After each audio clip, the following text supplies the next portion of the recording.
नमस्कार मित्रांनो, मी अमर स्पर्धा मित्र चॅनलमध्ये आपलं स्वागत करतो. मित्रांनो, आजच्या व्हिडिओमध्ये आपण बघणार आहोत भूमी अभिलेख विभागांतर्गत भूकरमापक या पदासाठी असणारी नाशिक विभागासाठीची जाहिरात. आता मित्रांनो, यामध्ये तुम्ही बघू शकता की बाबा नाशिक विभागासाठी एकूण पदसंख्या किती आहे, तर एकूण 124 आहेत. फॉर्म भरायला सुरुवात कधी, तर 1 ऑक्टोबरला सुरुवात झालेली आहे. 24 ऑक्टोबर अंतिम दिनांक आहे आणि परीक्षा असणार आहे 13 ते 14 नोव्हेंबरला. तर मित्रांनो, व्हिडिओ चालू करण्यापूर्वी आपण जर नवीन असाल तर चॅनलला सबस्क्राईब करा. आता बघा, यामध्ये बघा, अनुसूचित जातीसाठी 1 जागा आहे, माजी सैनिकमध्ये महिलासाठी 3 आहेत, अंशकालीनसाठी 1 आणि समांतर आरक्षणाव्यतिरिक्त 3 अशा एकूण 8 जागा आहेत. ओके. त्यानंतर आलं बघा, अनुसूचित जमातीसाठी माजी सैनिकसाठी 2 आहेत, प्रकल्पग्रस्ताला 1 आहे, महिलासाठी 3 आहेत, खेळाडूसाठी 1 आहे, अंशकालीनसाठी 1 आहे, समांतर आरक्षणाव्यतिरिक्त 2 अशा टोटल एकूण 10 जागा आहेत. ओके. त्यानंतर आहे बघा विजा अ, तर विमुक्त जाती गट अ अंतर्गत एकही नाही आहे. भ ज ब अंतर्गत तुम्ही बघू शकता, भटक्या जमाती गट ब अंतर्गत महिलासाठी 1 आहे, समांतर आरक्षणाव्यतिरिक्त 2 अशा टोटल 3 जागा आहेत. नंतर आहे भ ज क, भटक्या जमाती गट क साठी माजी सैनिकला 1 आहे, त्यानंतर महिलासाठी 1 आहे, समांतर आरक्षणाव्यतिरिक्त 2 आहेत, अशा एकूण 4 जागा आहेत. नंतर आहे भ ज ड, भटक्या जमाती गट ड साठी मित्रांनो समांतर आरक्षणाव्यतिरिक्त 1 आहे, अशा टोटल 1 आहेत जागा. नंतर वि मा प्र, विशेष मागास प्रवर्गाला तुम्ही बघू शकता की समांतर आरक्षणाव्यतिरिक्त 1 आहे. ओके. नंतर ई मा व, इतर मागासवर्गीय म्हणजे ओबीसीसाठी. ओके. तर ओबीसीसाठी माजी सैनिकला 4 आहेत, प्रकल्पग्रस्ताला 1 आहे, भूकंपग्रस्ताला 1 आहे, महिलासाठी 8 आहेत, खेळाडूला 1 आहे, अंशकालीनला 3 आहेत आणि समांतर आरक्षणाव्यतिरिक्त 9 अशा टोटल 27 जागा आहेत. नंतर SC-BC-साठी बघा, माजी सैनिकला 2 आहेत, प्रकल्पग्रस्ताला 1 आहे, त्यानंतर महिलासाठी 4 आहेत, खेळाडूसाठी 1 आहे, अंशकालीनला 1 आहे, समांतर आरक्षणाव्यतिरिक्त 3 आहेत, अशा टोटल SC-BC-ला 12 जागा आहेत.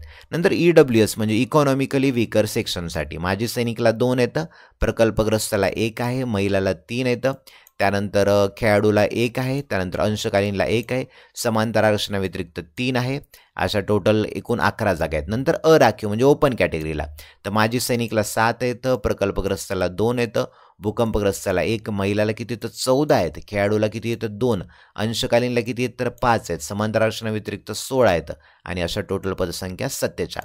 तर मित्रांनो, अशी 124 पदांची ही जाहिरात आहे. यामध्ये बघा, दिव्यांगाकरिता एकूण राखीव जागा किती आहेत तर 5 आहेत. त्यामध्ये अल्पदृष्टी 2, श्रवणदोष असेल तर 1 आहे, अस्थिव्यंग असेल तर 1 आहे, स्वमग्नता, मंदबुद्धी व वरील एकापेक्षा अधिक जास्त प्रकारचं दिव्यांग असेल तर 1 आहे आणि अनाथांकरिता एकूण 1 जागा आहे. ओके. तर एक कुणाला संस्थात्मकला आहे, संस्थाबाह्यला आहे का नाही आहे. मित्रांनो, आता बघूया अर्ज भरण्यासाठी लागणारी इतर महत्त्वाची कोणती माहिती आहे हे आपण पाहणार आहोत. आता बघा, आपण सर्व विभागाकरिता एकाच परीक्षेच्या आधारे विभागनीय स्वतंत्र गुणवत्ता यादी तयार करता येणार नाही. ओके. त्यामुळे एका उमेदवारास कोणत्याही एकाच विभागाकरिता अर्ज करता येईल. बघा, महत्त्वाचं आहे काय करायचं आहे, कोणत्याही एका उमेदवाराला जर तुम्हाला फॉर्म भरायचा असेल तर एकाच विभागासाठी फॉर्म भरता येईल. ओके. परीक्षा एका दिवशी होणार आहे. नंतर काय, जर उमेदवारांना वरील तक्त्यात नमूद विभागनीय उपलब्ध पदांचे अवलोकन करून ऑनलाईन अर्जामध्ये विभागाची निवड करावी.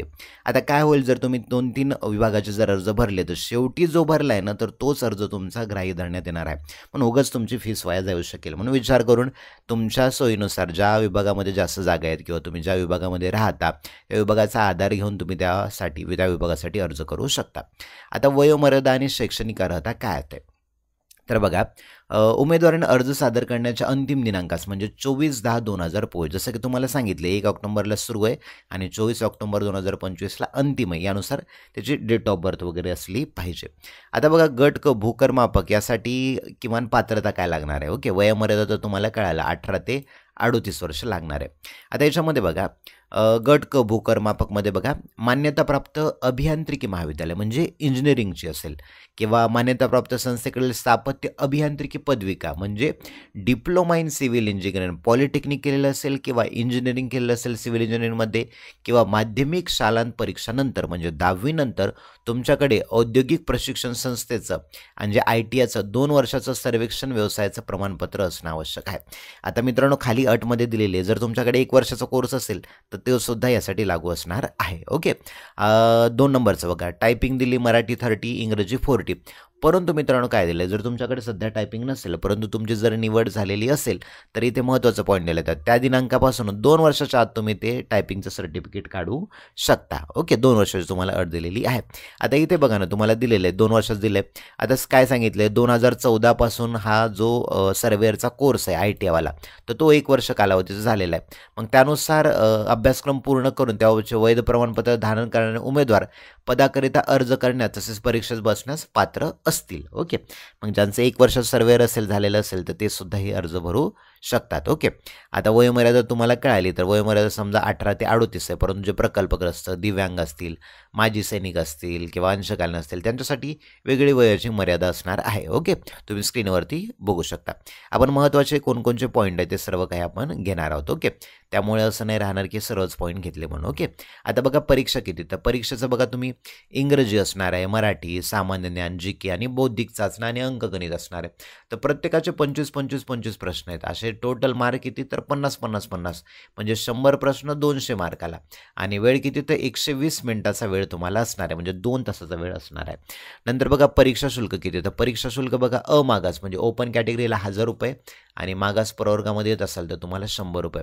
आणि जे माजी सैनिक आहेत त्यांना परीक्षा शुल्क वगैरे कुठल्याही प्रकारचं नाही आहे. ओके, आणखी काय काय महत्त्वाचं लागणार आहे आपण ते बघणार आहोत. ओके, आता बघा निवडीचे निकष काय दिले, तर परीक्षा कधी, तर कम्प्युटर बेस्ड टेस्ट असणार आहे. 13 ते 14 नोव्हेंबरला परीक्षा असणार आहे. जर तुम्हाला गुणवत्ता यादीमध्ये यायचं असेल तर जे 200 मार्काचा पेपर आहे त्यामध्ये किमान 45% गुण प्राप्त करणे आवश्यक असणार आहे. जर समजा 2 व्यक्ती आहेत, एकाच पदासाठी 2 उमेदवारांना समान मते पडलेच असेल तर त्यावेळेला काय, तर समान मते जर पडलेले असेल तर ज्याचं वय ज्येष्ठ आहे तर त्याला ग्राह्य धरण्यात येणार असणार आहे, किंवा ज्याची ग्रॅज्युएशन असेल किंवा पोस्ट ग्रॅज्युएशन असेल, एकाने केला आहे सर्वेअर आणि एकाचा आहे इंजिनिअरिंग वगैरे, समान मार्क पडले त्यावेळेला ज्याचा हायर डिग्री आहे त्याला प्राधान्यक्रम देण्यात येणार आहे. ओके, असं नाही की कमी जास्त मार्क वगैरे, समान मार्क पाहिजेत. पण इथे बघू शकता वरील पदाकरता अर्ज कुठं, तर IBPS REG ही वेबसाईट दिलेली आहे. या वेबसाईटवरती किंवा mahabhumi.gov.in या वेबसाईटवरती तुम्ही अर्ज करू शकता. 1 ऑक्टोबरपासून ते 24 ऑक्टोबर या दरम्यानमध्ये तुम्ही अर्ज करू शकता. ओके, आणखी काय महत्त्वाचं काय, तर परीक्षा ऑनलाईन जो फॉर्म भरायचा तुम्हाला त्यामध्ये तुम्हाला सेंटर वगैरे निवडावं लागेल. तुमच्या जिल्ह्यानुसार किंवा तुमच्या सोयीनुसार तुम्ही सेंटर वगैरे निवडू शकता. ओके, आणखी काय महत्त्वाची याच्यामध्ये माहिती लागणार आहे आपण आता बघणार आहोत. ओके, चला मित्रांनो, आपण फक्त जेवढी काही महत्त्वाची माहिती लागणार आहे तेवढी सर्व काही या व्हिडिओच्या माध्यमातून घेणार आहोत. आरक्षण तर तुम्हाला माहिती आहे, आरक्षण अनाथ असेल, माजी सैनिक असेल, भूकंपग्रस्त असेल तर त्यांच्यासाठी तेवढं आरक्षण असणार आहे. ओके, आणि आणखी महत्त्वाचं काय याच्यामध्ये बघा, हे बघा लहान कुटुंबाचं प्रमाणपत्र, याचे झेरॉक्स काढून घ्या किंवा तुम्ही जर सर्च केलं याच्यावरती क्रोमवरती गुगलवरती लहान कुटुंबाचं प्रमाणपत्र तर ते तुम्हाला मिळून जाईल. त्याची PDF काढा, नंतर त्याची झेरॉक्स काढा आणि हाताने लिहा, सही करा तुमची आणि मग तुम्हाला ते अपलोड करायचं आहे. आता बघा ऑनलाईन अर्ज सादर करण्याच्या सूचना, जसं की सांगितलं तुम्हाला 1 ऑक्टोबर ते 24 ऑक्टोबरपर्यंत अर्ज भरायचा आहे. वेबसाईटसुद्धा दिलेली आहे आणि परीक्षा शुल्कसुद्धा ऑनलाईन पद्धतीने तुम्हाला भरायचं आहे. कुठेही तुम्हाला तिथे जाऊन परीक्षा शुल्क वगैरे देण्याची गरज नाही आहे. ओके, आता ऑनलाईन अर्ज करण्यापूर्वी आवश्यक कागदपत्रे काय, तर तुमचा फोटो वगैरे आहे की नाही, स्वाक्षरी, फोटो आणि स्वाक्षरी असं म्हणाल. आता स्वतःची स्वाक्षरी कोणत्या शाईने लिहायची, तर काळ्या शाईने केलेली असावी. ओके, स्वतःच्या डाव्या अंगठ्याचा ठसा लागणार आहे. काळ्या किंवा निळ्या शाईने पांढऱ्या कागदावर तुम्हाला तुमचा लेफ्ट हँड थंब पाहिजे. नंतर इंग्रजीमध्ये लिहिलेला मजकूर, जसं की हे दिलेलं आहे बघा, हे डिक्लेरेशन, याचा स्क्रीनशॉट काढू शकता तुम्ही आणि ते डिक्लेरेशन काय करायचं तुम्हाला टाईप करून काय करायचं, व्यवस्थितपणे टाईप नाही, तुम्हाला तुमच्या हाताने पूर्णपणे इथून लिहायचं. इथं नेम ऑफ द कॅन्डिडेट, समजा एखादं नाव आहे अरुण गवळी म्हणून, तिथं तुम्ही तुमचं नाव लिहू शकता, बाकी पूर्ण लिहायचं इथपर्यंत. ओके, मग हे डिक्लेरेशन तुमचं असणार आहे. त्यानंतर आणखी महत्त्वाचं काय काय लागणार आहे तुम्हाला, तुमचे डॉक्युमेंट असतील रेग्युलर जसा फॉर्म भरतो आपण त्याप्रमाणे. सुरुवातीला रजिस्ट्रेशन करा, नंतर मग तुमचा लॉगिन ID येईल, मग लॉगिन IDनुसार सेव्ह अँड नेक्स्ट करा, जी माहिती असेल त्यानुसार तुम्हाला सगळी माहिती भरायचं. छायाचित्र, फोटो तुम्हाला अपलोड करायचा आहे. फोटो नुकताच काढलेला असावा. ओके, हलक्या रंगाच्या विरुद्ध शक्यतो पांढऱ्या पार्श्वभूमीवर घेतलेलं असावं. कॅमेऱ्याकडे शांत व स्थिर नजरेने बघायचं तुम्हाला. चष्मा वगैरे घालत असाल तर त्यात प्रतिबिंब येणार नाही असं बघा, रेड आय नसेल असं बघा, किंवा फोटो काढून टोपी घालून, हॅट घालून, गड चष्मा घालून असा फोटो वगैरे काढलेला तो फोटो अपलोड करू नका, तो फोटो चालणार नाही तुमचा. ओके, तर ही एक होती आणखी महत्त्वाची. स्कॅन केलेलं कागदपत्र व्यवस्थित PDF करून स्कॅन करा, तिथे तुम्हाला अपलोड करावं लागणार आहेत. ओके, चला आता मित्रांनो, ही होती अत्यंत महत्त्वाची माहिती. व्हिडिओ आवडला असेल तर व्हिडिओला लाईक, शेअर आणि सबस्क्राईब करा. Thank you for watching this video.